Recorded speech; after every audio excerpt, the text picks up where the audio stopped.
વડોદરા મહાનગરપાલિકાની મુખ્ય કચેરી ખાતે દર મંગળવારે યોજાતી નિયમિત રિવ્યૂ બેઠકમાં આજે શહેરના વિકાસ કાર્યોની વિસ્તૃત સમીક્ષા કરવામાં આવી હતી.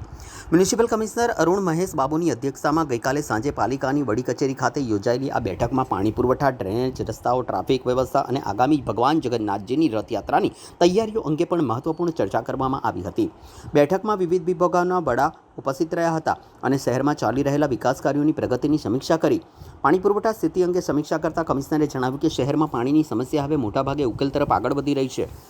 વરસાદના કારણે અટકેલી આજવાથી આવતી 50 MLD પાણીની મુખ્ય લાઇનનું કામ ફરી શરૂ કરવામાં આવ્યું. આગામી 15 થી 20 દિવસમાં તેનો લાભ શહેરના નાગરિકોને મળે તે માટે કામગીરીને વધુ ઝડપથી પૂર્ણ કરવા સૂચના આપવામાં આવી છે. બેઠકમાં ડ્રેનેજ, રોડ રસ્તાના અધૂરા કામો ઝડપથી પૂર્ણ કરવા સંબંધિત વિભાગોને પણ કડક સૂચના આપવામાં આવી છે. આગામી શ્રી ભગવાન જગન્નાથજીની રથયાત્રાને ખાસ ધ્યાનમાં રાખીને માર્ગોની મરામત, સ્ટ્રીટ લાઇટની કામગીરી, વૃક્ષોની ટ્રીમિંગ સહિત અન્ય જરૂરી નાગરિક સુવિધાઓ સમયસર પૂર્ણ થાય તે માટે પણ વિગતવાર સમીક્ષા કરી અધિકારીઓને જરૂરી નિર્દેશ આપવામાં આવ્યા છે. ચોમાસું અને આગામી રથયાત્રા જેવા મહત્વના પ્રસંગોને ધ્યાનમાં રાખીને પાલિકા દ્વારા વિકાસ કાર્યોને સમયસર પૂર્ણ કરવા અને નાગરિકોને વધુ સારી સુવિધાઓ ઉપલબ્ધ કરાવવા માટે કામગીરીમાં ઝડપ લાવવાના નિર્દેશ આપવામાં આવ્યા છે. આજે ખાસ કરીને સૌથી પહેલાં વડોદરા શહેરનું આપ જાણો છો કે કોમ્પ્રિહેન્સિવ મોબિલિટી પ્લાન અમે બનાવી રહ્યા છીએ. એટલે આવનારા દિવસોમાં વડોદરા શહેરની અંદર પબ્લિક ટ્રાન્સપોર્ટને વધારે વેગ આપવા માટે જે નિર્ણયો છે અને ક્લીન મોબિલિટી અને ગ્રીન મોબિલિટી ઉપર જવાનો જે નિર્ણયો છે, રોડ્સને કેવી રીતે ડિઝાઇન કરવી, આઇકોનિક રોડ્સ ક્યાં ક્યાં બનાવી, હેવી વ્હીકલ મૂવમેન્ટને કેવી રીતે રેસ્ટ્રિક્ટ કરવાનું, આ બધા ઉપર ચર્ચા કરવામાં આવી છે. આજે ખાસ કરીને સિટી ટ્રાફિક પોલીસના ટીમ, આરટીઓના ટીમ, રેલવેઝના ટીમ, સિટી ઇલેક્ટ્રિક બસના ટીમ, વિટકોસ બસીસ, તમામ એસોસિએશન્સ બધા સાથે મિટિંગ પણ કરી છે. એટલે આવનારા દિવસોમાં વડોદરા શહેરના કોમ્પ્રિહેન્સિવ મોબિલિટી પ્લાન ઉપર પણ ચર્ચા કરી છે. ખાસ કરીને મોટા 2 લોજિસ્ટિક્સ પાર્ક, જે મોટા ટ્રકો સિટીની અંદર આવનારને પ્રતિબંધ મૂકવા માટે 2 લોજિસ્ટિક્સ પાર્ક્સ અમે સાઉથ અને નોર્થમાં સિટીમાં વુડા લિમિટમાં કરવા માટે નક્કી કર્યું છે.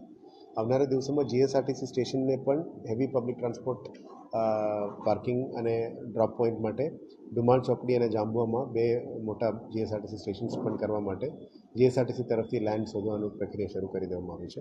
આવનારા દિવસોમાં આપ જાણો છો કે ઇલેક્ટ્રિક બસીસ સિટીમાં 30 બસો શરૂ થઈ ગઈ છે અને નવા 20 બસીસ પણ આવી ગયું છે. એને ટૂંકા સમયમાં અઠવાડિયાની અંદર આ 20 બસીસને પણ શરૂઆત કરીશું. એટલે 50 સિટી ઇલેક્ટ્રિક બસો શરૂ થઈ જશે.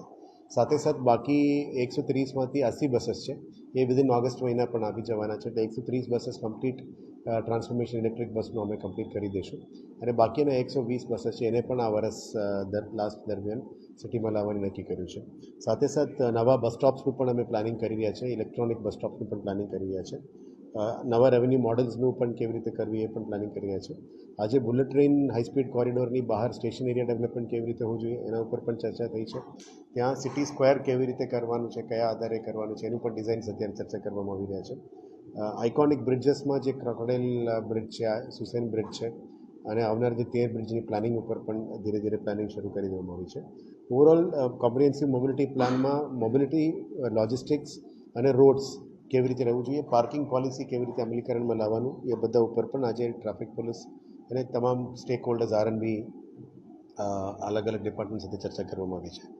સાથે સાથે અત્યારે વરસાદના સાથે ફિલ્ડમાં રોડ રિપેર, પેચવર્ક, ડ્રેનેજના કમ્પ્લેન્ટ્સ, પાણીના કમ્પ્લેન્ટ્સ બધાને નિકાલ કરવા માટે જે યુઝ્યુઅલ રૂટીનમાં અમને કરતા હોય છે, હવે પાણીનું કમ્પ્લેન્ટ્સ ઓછું થઈ ગયું છે. ડ્રેનેજનું નિકાલ અને ઢાંકણાઓની રિપ્લેસમેન્ટ્સ અને વરસાદની સાથે સાથે રોડ રિપેર્સની કામગીરી ઉપર ભાર મૂકવાનું નક્કી કર્યું છે. જેમાં કોઈ પણ કોન્ટ્રાક્ટરનું બેદરકારી થતું હોય જેના કારણે અકસ્માતો થતા હોય છે, અદરવાઇઝ અનનેસેસરી કંઈ ઇસ્યુઝ થતું હોય, આ બધા આવા કોન્ટ્રાક્ટર્સ ડ્રેનેજ હોય, રોડ હોય, પાણી હોય અથવા ઝોન લેવલમાં હોય એના ઉપર કાર્યવાહી કરવા માટે પણ સૂચના આપવામાં આવી છે. એટલે એક્ઝિક્યુટિવ એન્જિનિયર્સ એના ઉપર કાર્યવાહી કરી રહ્યા છે. સાથે સાથ જે વ્હીકલ્સની જરૂરિયાત છે સિટીમાં અત્યારે ચોમાસા દરમિયાન અને વોર્ડના કાઉન્સિલરશ્રીઓ, વોર્ડના રજૂઆતોની આધારે વધારે સક્શન મશીન્સ, જેટિંગ મશીન્સ અને ક્લિનિંગ મશીન્સનું પણ લેવાની નક્કી કર્યું છે. વોર્ડ વાઇઝ તમામ machinery, grab buckets, super sucker machines અને મિની જેટિંગ મશીન્સ જે ગલીઓમાં પણ જઈને કામ કરી શકાય એવા બધા નવા ખરીદી કરવાનું પણ નક્કી કર્યું છે. સોલિડ વેસ્ટ ક્લિનિંગ માટે લિટર પિકર મશીન, વેક્યુમ મશીન્સ અને લોકો માટે અવરજવર માટે સાધનો સામગ્રી જે મંગાવવાનું છે એના ઉપર પણ અત્યારે મંગાવવાની પ્રક્રિયા શરૂ કરી દીધી છે. સાથે સાથે ડ્રેનેજમાં કામગીરી જે રોડ્સ ખોલવાનું છે પબ્લિક માટે એના પણ વહેલા તકે ખોલવા માટે એમને સૂચના આપી છે, જેથી કરીને ફાસ્ટ મૂવમેન્ટ થઈ શકે એ દિશામાં કામગીરી કર્યા છે. અત્યારે આપ જાણો છો કે વડોદરા શહેરમાં 2.5 મિલિયન ટ્રી પ્લાન્ટેશન એન્ડ ડિસ્ટ્રીબ્યુશનનું કામ પણ ફૂલ જોશમાં ચાલી રહ્યા છે. આપ જાણી શકો છો કે મોટાભાગમાં પબ્લિક પ્લેસીસમાં અમે કેનોપી લગાવીને વીએમસી આધાર કાર્ડ લઈને એમને ફ્રી રોપાની વિતરણ પણ કરી રહ્યા છે અને અમુક જગ્યામાં પ્લાન્ટેશન્સ પણ કરી રહ્યા છે. જે વીએમસીના હસ્તક જે પ્લોટ છે એમાં પણ બોર્ડર પ્લાન્ટેશન્સ કરવા માટે અત્યારે પ્રક્રિયા હાથ ધરી છે. સાથે સાથે રોપા વિતરણ સાથે મોટા જગ્યામાં જે દબાણો છે આ દબાણોને દૂર કરીને ગાર્ડન્સ વધારે બનાવવા માટે ઝોન વાઇઝ પણ નક્કી કરવામાં આવ્યું છે. વર્કિંગ વુમેન હોસ્ટેલ્સ પણ જે જગ્યામાં કરવાનું છે એને પણ જે ઝોનની વધારે ડિમાન્ડ છે, સાઉથ ઝોન અને ઈસ્ટ ઝોન, ત્યાં પણ વર્કિંગ વુમેન્સ હોસ્ટેલની કામ આગળ લઈ જવા નક્કી કર્યું છે. એક આખો દિવસ બિલ્ડિંગ્સનું રિવ્યૂ કરવામાં આવ્યું છે, જેમાં ફાયર સ્ટેશન, નવા વીએમસી ઓફિસ, ઓડિટોરિયમ, લાઇબ્રેરી, સ્ટેડિયમ્સ આ બધાનું ડિઝાઇન્સ પણ ઓલમોસ્ટ ફાઇનલ થઈ ગઈ છે. આચારસંહિતા પછી જે પણ સ્ટેન્ડિંગ કમિટી આવશે બધામાં આપણે નવા દરખાસ્તો મોકલીને એને પાસ કરવાનો પ્રયત્ન કરીશું, જેથી કરીને અબાવ ગ્રાઉન્ડ જે ઇન્ફ્રાસ્ટ્રક્ચર જોઈએ, લાઇબ્રેરી હોય, ઓડિટોરિયમ હોય, અદરવાઇઝ ઓફિસીસ હોય, તમામને પણ વડોદરા શહેરમાં વેગ મળશે. સ્ટ્રીટ લાઇટને પણ સૂચના આપી છે કે જે જગ્યામાં અત્યારે વરસાદના કારણે ડાર્ક સ્પોટ્સ છે આ તમામ ડાર્ક સ્પોટ્સમાં વધારે સ્ટ્રીટ લાઇટ મૂકીને વધારે રોશની પણ કરવાનું કીધું છે. અને વડોદરા શહેરમાં રાત્રિમાં લક્સ લ્યુમન પ્રકાશ વધારવા માટે, જેથી કરીને દીકરીઓ અને સલામતી, વડીલોની સલામતી માટે કંઈ ટ્રાફિક એક્સિડન્ટ્સ ના થાય એ દિશામાં કામગીરી કરવાનું પણ કીધું છે. અત્યારે એપીએસ બધા બરાબર ચાલી રહ્યા છે. હવે આ 125 MLDમાંથી 50 MLD પાણી સિટીમાં લાવવા માટે જે મહેનત છે, વચ્ચે 3 દિવસ વરસાદના કારણે રોક્યો હતો, હવે તેને વેગ આપીને આવનારા 15-20 દિવસમાં એને પણ પૂરું કરવાનો પ્રયત્ન કરીશું. અને ઝોન લેવલમાં જે પણ પબ્લિક ગ્રીવન્સીસ છે, સીએમ સ્વાગત છે, પીજી પોર્ટલમાં જે કમ્પ્લેન્ટ છે એને તાત્કાલિક નિકાલ કરવા માટે સૂચના આપી છે. વિશ્વામિત્રીમાં પણ જે સીએનડી બેઝ નિકાલનું કામગીરી માટે પણ શું થઈ શકે એના ઉપર પણ આજે ચર્ચા વિમર્શ કરી છે. અને ગેબિયન વોલ જે સ્ટ્રક્ચર્સ છે વોટર રેગ્યુલેશન ફ્લો માટે એને પણ કામ પૂરું કરવા માટે સૂચના આપી છે. સાથે સાથે વ્હીકલ પુલ, જેમાં મેજર કમ્પ્લેન્સ વ્હીકલ પુલના છે, એને પણ સોર્ટ આઉટ કરવા માટે 4 વ્હીકલ પુલનું કામગીરી પણ શરૂ થઈ ગઈ છે.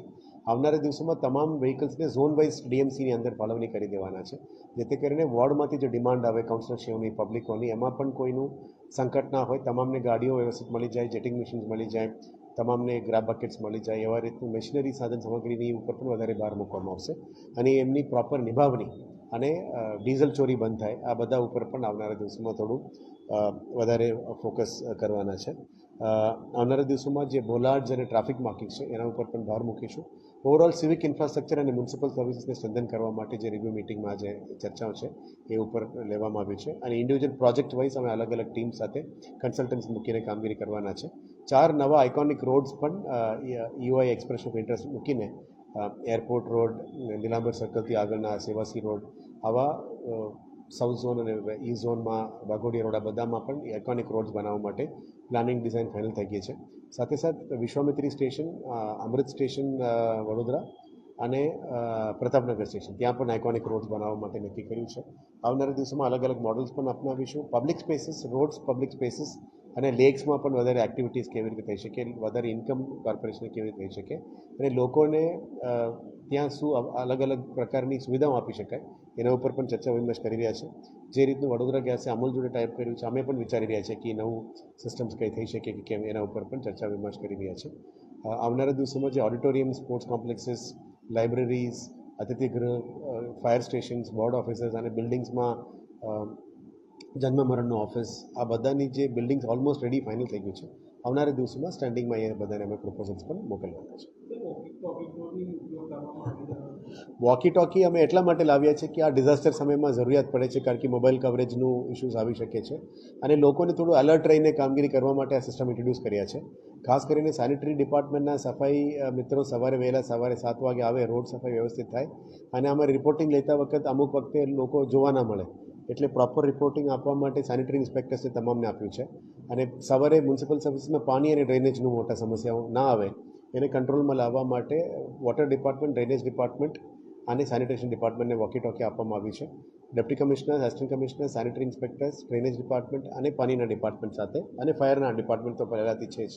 એટલે ઓફિસર્સમાં થોડું અલર્ટનેસ આવે, કર્મચારીઓ સારી રીતે કામગીરી કરી શકાય, પબ્લિકનું સારું રેસ્પોન્સ આપે, સિટીને વધારે સ્વચ્છ રાખી શકીએ, પાણીની સમસ્યા, ડ્રેનેજની સમસ્યાનું હલ કરી શકાય એ દિશાથી અને આવનારા દિવસોમાં જે યુનિફોર્મ સિસ્ટમ અમે ઇન્ટ્રોડ્યુસ કર્યા છે એ પણ તમામ પહેરવાનું શરૂ કરી છે. ધીરે ધીરે ધીરે સિસ્ટમ ડિસિપ્લિનમાં લાવવા માટે અને વધારે એફિશિયન્ટલી પબ્લિકની સેવા આપી શકાય એ ઈચ્છાથી આ સિસ્ટમ્સ લાવવામાં નક્કી કર્યું છે. રથયાત્રામાં જે મિટિંગ ઇસ્કોનમાં થયેલી હતી આમાં અમે નથી જઈ શક્યા કારણ કે પીએસનું રિવ્યુ મિટિંગ હતો, પણ પોલીસ સાથે પણ કોર્ડિનેશનમાં અમે છીએ, ઇસ્કોન મંદિર સાથે પણ કોર્ડિનેશનમાં છીએ. જે પણ સૂચનો મંદિર તરફથી રિક્વેસ્ટ આવી છે, પોલીસ તરફથી રિક્વેસ્ટ આવી છે, તમામ કામગીરી અને અહીંયા પદાધિકારીઓ તરફથી મેયરની અધ્યક્ષતામાં પણ એક મિટિંગ કરવામાં આવ્યું. આ તમામ કામગીરી રથયાત્રાને લઈને આખું કામગીરી ઓલમોસ્ટ ફાઇનલમાં છે. જે રોડ ટ્રીમિંગ છે, ટ્રી ટ્રીમિંગ છે, વાયર્સનું શિફ્ટિંગ છે, રોડની સમીકરણ છે, બધા કામ થઈ ગયું છે. આજે પણ રિવ્યૂમાં પોઝિટિવ ફીડબેક આવ્યું છે. કાલે પણ વધારે અમે મંદિર સાથે અને પોલીસ સાથે પણ એક સંકલન કરીશું. આશા રાખીએ કે આ વખતનું જગન્નાથ યાત્રા દર વર્ષે જે ભવ્ય રીતે થાય છે આ વર્ષે પણ ભગવાન જગન્નાથનું કૃપા વડોદરા ઉપર આવે એવા તમામને પણ પ્રાર્થના અને શુભેચ્છાઓ પાઠવું છું.